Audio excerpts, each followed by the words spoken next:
Kepala Dinas Kesehatan Kabupaten Garut, Lely Yuliani, mengakui pernah menerima laporan dugaan pelecehan seksual yang dilakukan oleh seorang dokter kandungan di Garut, yang saat ini ramai menjadi pemberitaan media dan viral di media sosial.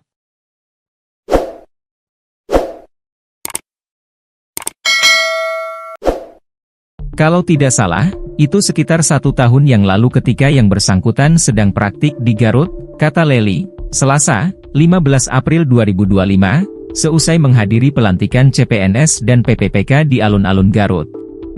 Menurut Lely, saat itu laporan tersebut sudah diselesaikan secara kekeluargaan dengan melibatkan aparat penegak hukum, APH, dan dokter yang bersangkutan pun sejak akhir tahun 2024 sudah tidak lagi melakukan praktik di Garut. Dulu ada yang laporan ke Dinkes dan itu sudah diselesaikan, kalau tidak salah waktu itu memang sudah melibatkan pihak APH, katanya. Lely memastikan, dokter tersebut bukan ASN, meski sebelumnya pernah juga berpraktik di rumah sakit milik pemerintah, swasta, serta klinik swasta.